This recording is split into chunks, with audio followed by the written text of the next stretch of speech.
All right, so you've heard about the NBA betting scandal, right? Players and coaches leaking info, making bets, profiting off the games you're watching. But it's not just sports now. It's a blueprint for how the modern American economy works. All right, man, this is Angry Capital, where we explore how money runs everything from the absurd, like this, to the outright insane, and why it matters to you guys. And look, if we make you laugh, if you learn something new, hit a like. And if you're into this kind of content, make sure you also hit subscribe so you don't miss out. We bring you 3 shows a week diving deep and figuring out how the effed up world of finance and the impact it has on your daily life. And that's what we're getting into here, man. I mean, look, every day I feel like someone's mentioning poly market numbers to me or someone's betting on something in my friend group. And this first one, I love this one, actually. You know about this NBA betting scandal, Arthur? Yes, this is crazy here how this went down. Yeah, so let's talk about this because this opened a lot of people's eyes to what is going on behind the scenes. But trust me, this goes way deeper than basketball. So he told associates he'd leave a 2023 game early with a fake injury, leading to more than $200,000 in bets on his understats before he faked an injury and checked out after just 9 minutes. Now that was 2023. What I loved, which is so obvious, and this went viral on the internet, is when he kind of threw part of the game just a few weeks ago. Take a look at this. He just passes the ball away. Okay. Clearly manipulating how the game's gonna go so that the bets work. And watch this. I'm gonna go, just gonna pass it off.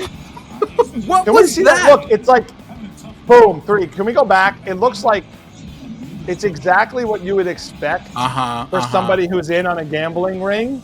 When you're in the National Basketball Association and you make millions of dollars to pass the ball well and shoot the ball well, when you look like you just dunked your hands in butter and slam the ball to the other team, it's obvious, bro.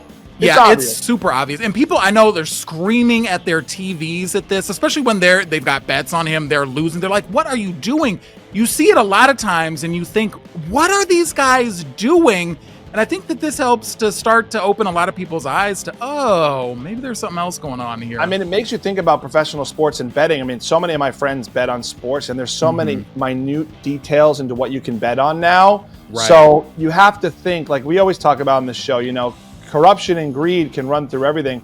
I would just implore everybody to, as you watch sports and as you bet, like, take a look at how the players are. Like, I don't know. I don't really trust sports that much after this story. It's like, how did he fumble the ball? I don't know. Like, was that on purpose?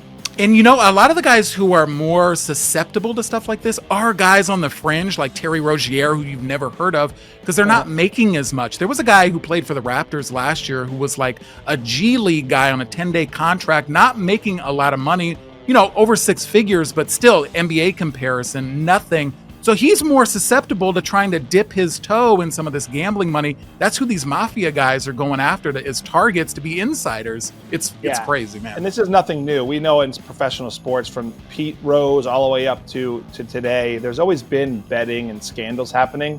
We're talking about the tech of it now, though, right? Like, this has gone to such a bigger level. There's crime rings, there's tech, there's technology. I think there's ways to pull the strings here.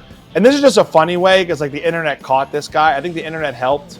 Everyone saw this. It was so obvious. And then it helped actually expose what was going on here, I think. Yeah, I mean, that's the beauty of Twitter and places like that, because they'll point it out. And you know the FBI is monitoring everything going on Twitter there. You know they're seeing the way the public is talking about these things. And I think it kind of gives them a glimpse into what to look into here. It's great, man. So, you know, while players and insiders are rigging games to cash out, regular people lose money. And it's about to get a lot worse. I mean, hell yeah, it is. Yeah, commercial sports betting has spread rapidly across the United States since a Supreme Court ruling in 2018 gave states the green light to legalize it. The U.S. online gambling market is projected to pull in $27 billion in revenue by the end of 2025. And as I'm talking about the poly markets of the world, mobile apps make up over 80% of the market. That's what we're talking about here. That's the change. And that's the problem. Yeah, because it's in your pocket. It's just like social media now. You're getting all the lights, the dopamine hits. It's right there. People are addicted to it, and it's sweeping across, especially younger guys, younger millennials, Gen Z. It's targeted so much towards that demo, and they're just susceptible to it. And it's just a whole deep rabbit hole. We're all trying to make extra money. So then we're all pouring this money into, well, not me, but I mean, people there. Also, we're not here to give you advice on any of this. Obviously, there's addiction centers for gambling. I think we're going to need more of those. But we're not here to tell you how to bet or what to do with your money. We're here to just, get some awareness around this because it's happening a lot. I also think what's alluring about it is like, I know my friends, like literally in my friend group right now, I know a couple guys making a few $1,000s a month, just sitting on their phones, stressing, smoking cigarettes, sweating, watching a sports game. Like this is it's everybody is in on this. I mean, what's the worst bet you've ever made? Yeah, I've made a lot of, it's more like kind of prop bets and things like that where I don't even remember what the bet was, but I had to get my back shaved as like a punishment, stuff like that. I don't even remember what the bet was, but I had to have it waxed live on air. It was so painful, so humiliating. It was so furry and hairy. Funny. Yeah, what about you? So you're more like for the experience and the fun of it, which I think I'm a gambler like that too. Every time I've been in Vegas, I know I'm just spending money for the fun. I'm also like aggressive and I'll just keep spending money for the moment and I'll lose a bunch. But I got to go to the Kentucky Derby this year. Oh, nice. And that was a very old-fashioned, cool way to do it. But the mistake I made was I kind of bridged the gap between old and new. So I did the machines. They have the machines there. Yes, do the machines. You bet on the horses. I also was on FanDuel in my pocket. So like in my mind, I was like covering all the bases. And all I did was lose thousands. Like I literally did so bad. And so I learned my lesson. But it was interesting because it was fun to follow. And I think, the probability of the actual Kentucky Derby and horses is so much different than what we're talking about. Like, it could be so, most winners I feel like just happen as flukes a lot of the time. Like it could be anybody. So there's so much corruption and insider stuff going on there. My father was a racehorse trainer. What? And he was here in the Bay Area, worked with some of the legendary other horse trainers, Art Sherman, things like that. Russell Bayes, one of the most legendary jockeys. I have never won a single dollar betting on horses, even though I know how it works, all of that. It is so manipulated. There's so many things going on behind the scenes. It is a racket. I do not suggest it at all. Well, we actually want to set up a little poly market for you guys in the comments. How tall is Arthur? And is he actually a jockey in training? Let us know in the comments. Yeah, anywhere from 4'10" to 5'10" is somewhere in the middle. He could be 4'10" to 5'10". Let's bet some comments and bets going right now for us. That's the funny thing about doing the show this way is we actually don't see your legs and we may never see them unless they're on a horse. So we're see what happens. I'm telling you, I told you earlier in one of the episodes, I'm not wearing anything under here. So don't tell me to stand up. Don't tempt me. That's a whole nother type of jockey. I know, but this goes way beyond sports betting. I mean, the betting on real world events is really reshaping reality as we know it right now with these prediction markets.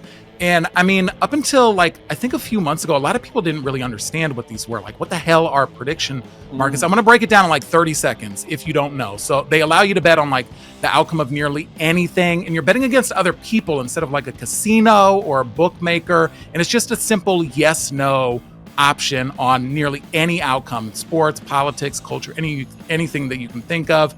And the prices range from $0 to $1. So it feels like you're only betting a few cents, and with the correct outcome, they pay the remainder of that dollar. Two big ones in the US, of course, are Polymarket and Kalshi. You hear a lot about those. So, I mean, the rise of these has been incredible. I mean, you're just hearing so much about it now, and now it's influenced elections. There's academic studies that are being run on these things to figure out how they work and how they're so accurate. It's really wild. And when I say you can bet on anything, I mean, listen to some of the wildest bets that I found on Polymarket last year.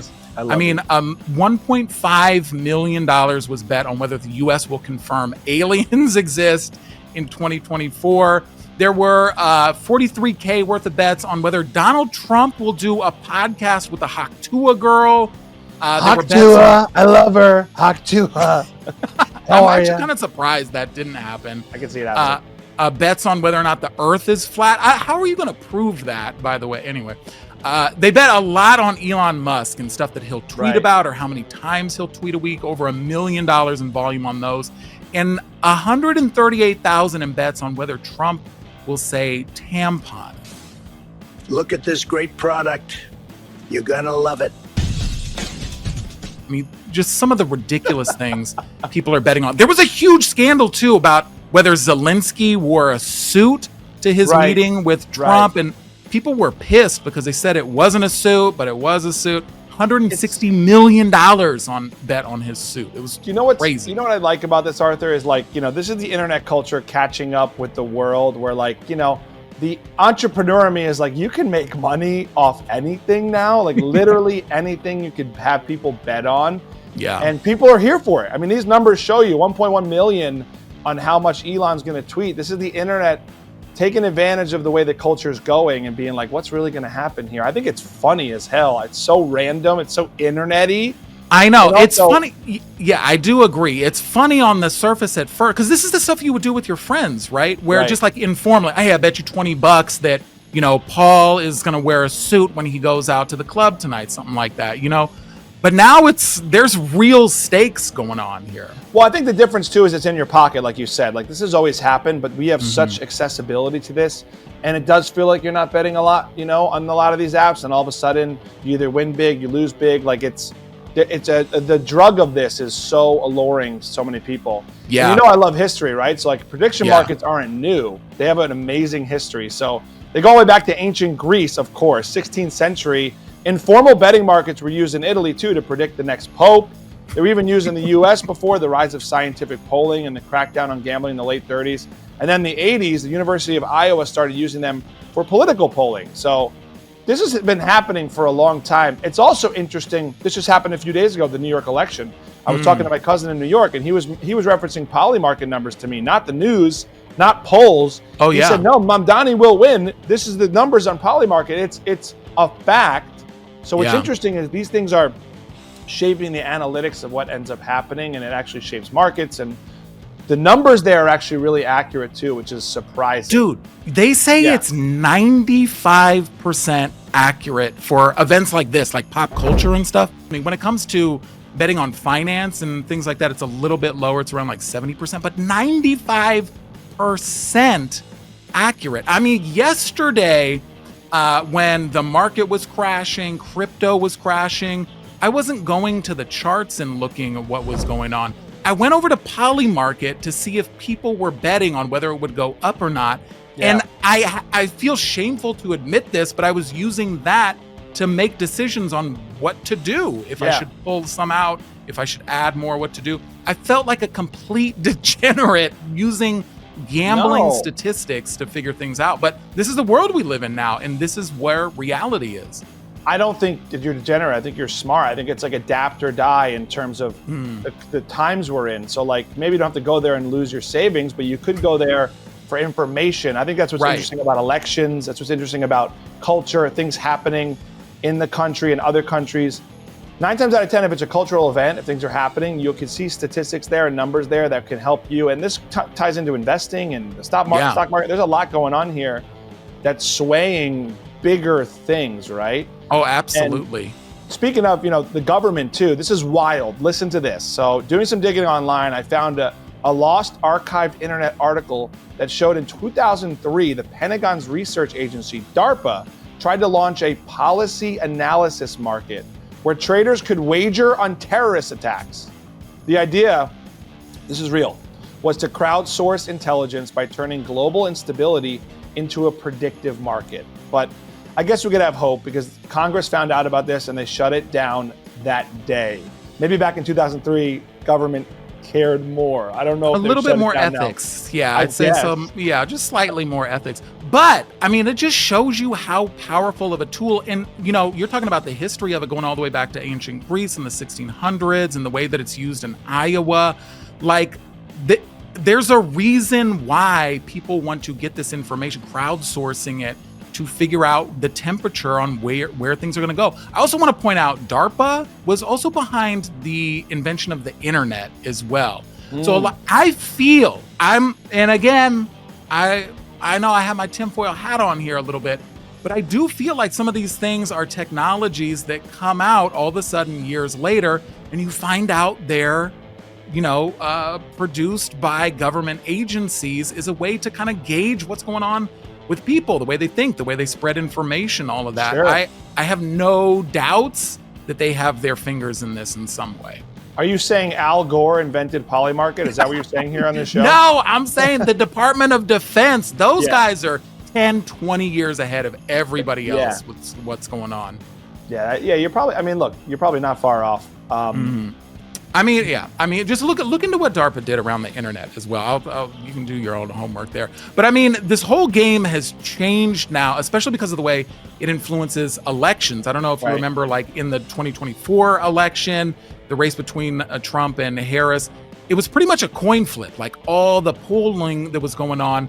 But then, based on the amount that people were betting on Polymarket, they were the ones who had the odds of Trump winning at about 58%. There were over $3 billion waged on that election, and that Wow. was the only poll or prediction that was showing scientific-ish stats that Trump was going to win the election. That's what opened a lot of people's eyes here to how powerful this can be to predict things that are coming up here. I mean, you're talking about like ulterior, insider motives, like the government maybe being behind this. Well, what I like about this stuff, hoping that it's internet first, is especially for elections, over the decades, it's always been this poll just revealed this person's ahead. We just saw this with New York. Every news, network will report based on maybe who they want to influence and who they want to push and number. Every time I see a poll on even the internet, but especially on television, it's always spun. Like you could, a new poll suggests, and who was the poll? It was two people on the street. Like, there's no authority on polling anymore because we live in a culture of spin. So something I think I like about Polymarket with these elections, and I mentioned my cousin in New York, is the kind of gauge on where people really are at without influence of, and maybe to your point with your tinfoil, maybe it is influence and I'm naive here, but I'd like to believe we're getting real analytics, real-time analytics from real users everywhere, pushing and swaying certain things. My question to you is, how does this actually affect the elections? Do people see the numbers here and don't go to the booths? Yes. Do they go to the booths from the percentages of Polymarket? What's the actual voting that's happening from this information? That's what's interesting. I think you've hit the nail on the head there. And that's why, this is interesting and all seems fun and games and stuff, but I think it really shows the potential to sway public opinion the way that some big player wants to. And that's exactly it. If you get, a candidate who is up 70% on Polymarket or something, it discourages other people from going. And then the news always uses Polymarket as a reference now especially in finance, CNBC, they use it, and that's a way, and you don't know what's going on behind the scenes here. Right. And I mean, we say that, the research shows it's about 90 to 95% accurate. But what is swaying that behind the scenes? And I mean, when you look at what's going on as well, everybody wants a piece of this action and getting in on these prediction markets, including the president. I mean, Donald Trump is going to be launching Truth Social, our competitor to Polymarket. So he's adding the Truth Predict feature on Truth Social that'll let you bet on political and global outcomes. This is the fucking problem here right now because he's already influencing the market with his tweets. Right. It can go up, it can go down. I've ridden the roller coaster the past year. Yeah. And now he can officially do it here through his own network of it. This is the most insane story I think that has come out this year. And I don't think enough people are paying attention to it. I mean, look at the history of Donald Trump, though. Are you really that surprised? I mean, this guy has slapped his name on everything from steaks to shoes. He sees the way the market is. Is it his fault as much as it's our fault as a culture that this is how the world works now? We're talking about Polymarket.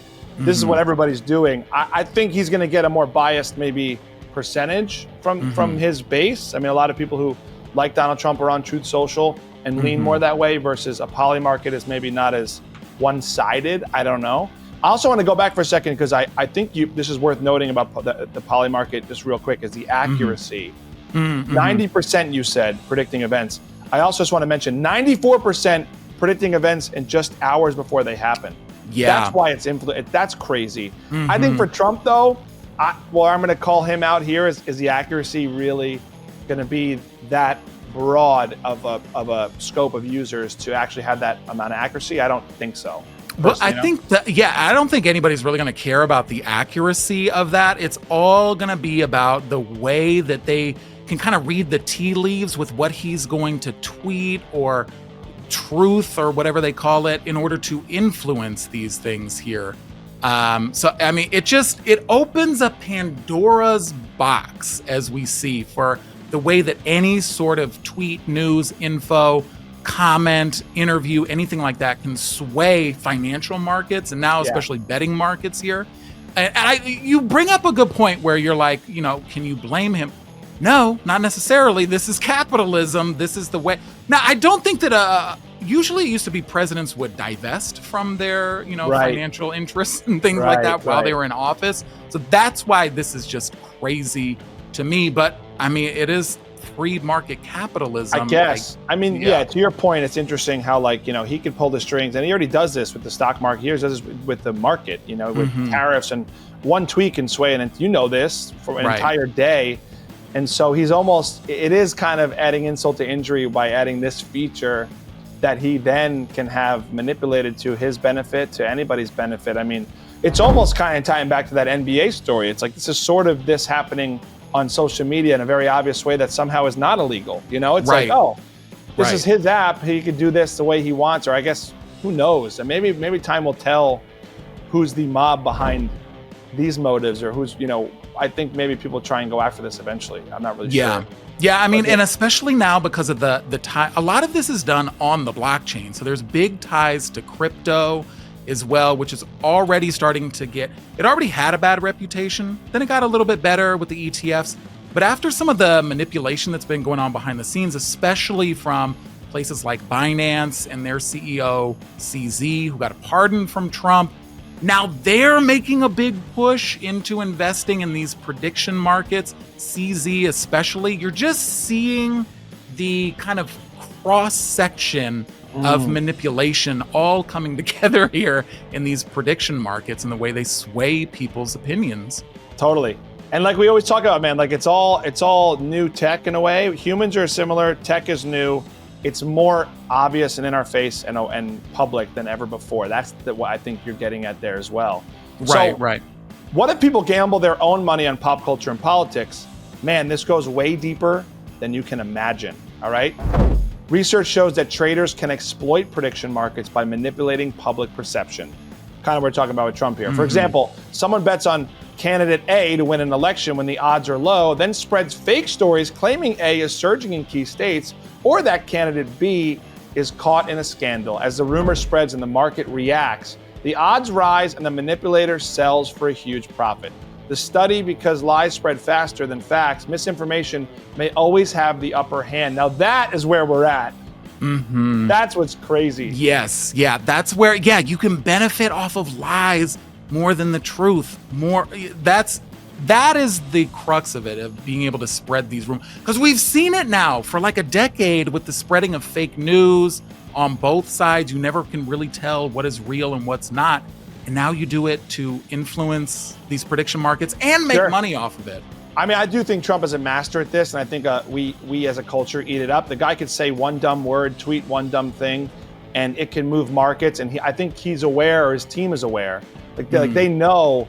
But when you look at this type of stuff, it's like interesting how we all sort of fall for it, right? Like things sway, the story, the trend, what's viral has a lot more value today than ever before. And now we're seeing through these bets and these odds, people making a lot of money off whatever the story is. Doesn't really matter if it's real or not. It's, it's the business of spin. It's the business of this trend. I think that's wild. Yeah, and I mean, from all of this, whether it's like sports or stocks, politics, no matter what people are gambling on, I mean, the rules of this thing are always going to favor insiders and not us, And I mean, it might seem harmless, because I think a lot of people look at this and they're like, oh, it's just, fun gambling on these little things. We're not losing too much. But I mean, it really shows how insiders can manipulate these prediction markets. And I mean, check this out too. I mean, we're talking about crypto. The CEO of Coinbase, on his quarterly earnings call a couple of weeks ago, his name's Brian Armstrong, he revealed that he'd been tracking what people are wagering on what he would say on these prediction markets. Oh, God. And then before he hung up, he just rattled off Bitcoin, Ethereum, blockchain, staking, and Web3. and then hung up. And those 5 words instantly triggered like almost $100,000 in people cashing in bets on Kalshi, one of the prediction markets. And he laughed it off. He was like, oh, it's just a joke. But I mean, to me, it exposes how loosely regulated these markets are and how easily insider knowledge can move them and sway them. So, I mean, do you think this is harmless, something like this that Brian Armstrong did, or is this insider trading? Oh, it's 100% insider trading. That's why it's same thing with what Trump does when he sways things. I think it's just clear, obvious power, and knowing you have the power in the voice box to manipulate, and then getting away with it as a joke is like, this is the times we're in where it's possible. It's totally possible to do that. I think Elon does things like this too.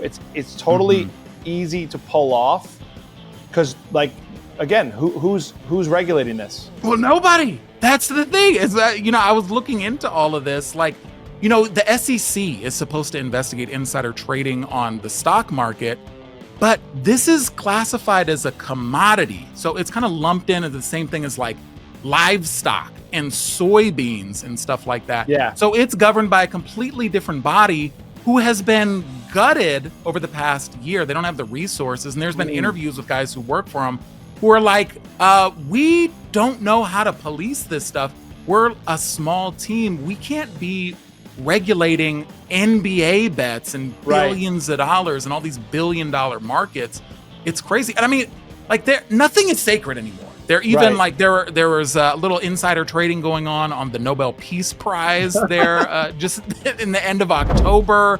The woman who won from Venezuela, Maria Corina Machado, she was only around a 3% favorite to win, but then she went to over 70% within hours because somebody who was voting in the Nobel Committee tipped people off and they got an insider trading bet and put a bunch of bets on the Nobel Peace Prize. Like, this is supposed to be so wholesome, Also, that's another version of this being manipulated because they have the power to do it, and they got caught, right? I think, or they may have gotten caught, but they're investigating them. Yeah, for sure. Yeah.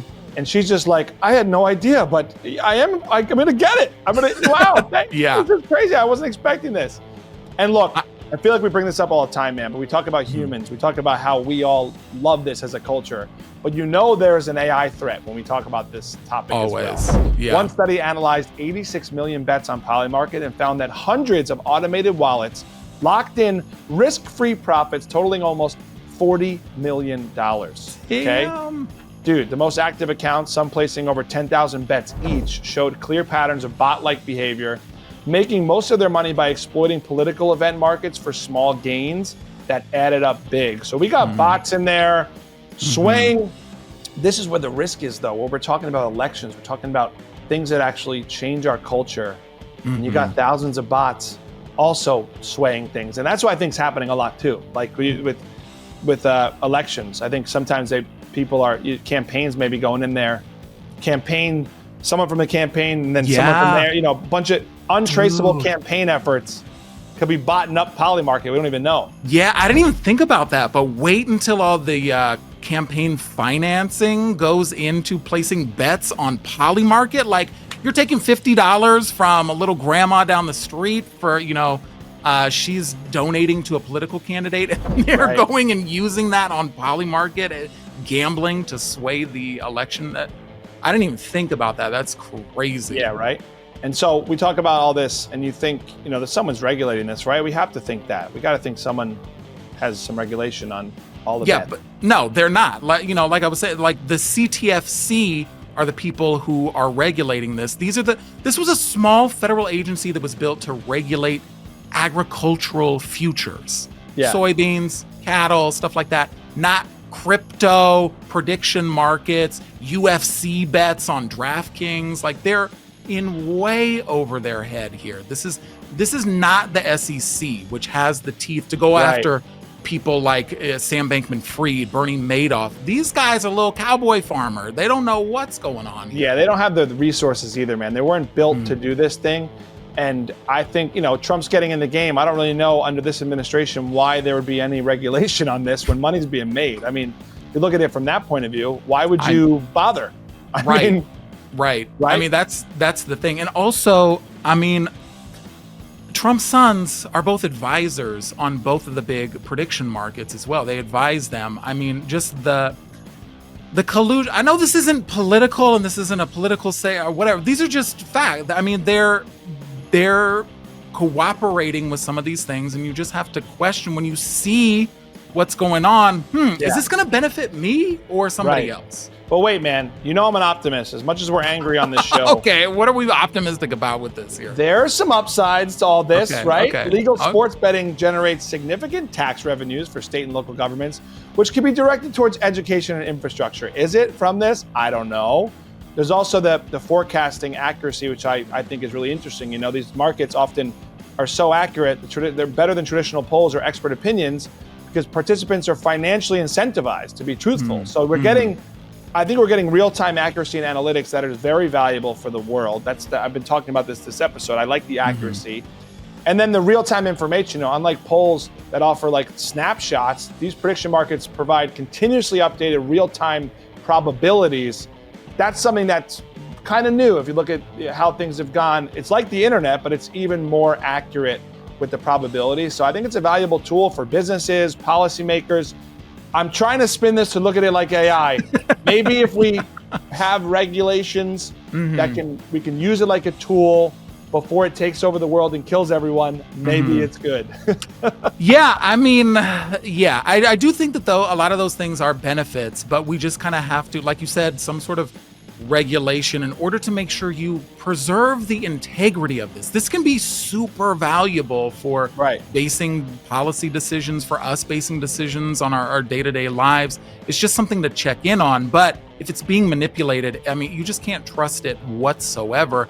And the tax thing is real. I mean, you talk about the lotteries and how many hundreds of millions of dollars they bring in to the states, but what about the cost of that? Because gambling does real world harm. That's why none of this episode has been financial advice to place bets on what suit Zelensky is wearing or anything like that. But there is a lot of people who are really starting to ring the alarm on the damage this proliferation of betting is doing to America. I mean, over 20% of Americans have placed a bet in the past year, just a sports bet, and that's doubled just since 2023. And they're spending an average of $3,200 a year on betting, the people who are betting. 65% said they made it to make extra money, which, like we've been talking about, I think is a sign of the times here. Everybody's looking for a side hustle. Some people are gambling to do it. This is wild to me, though. 31% view gambling as an investment. That's not how this works. Gambling is not an investment. Yeah, it's a risky one, but you play the game, you can win big. To you, is this on par with the stock market then? Is that the same as gambling here on these apps?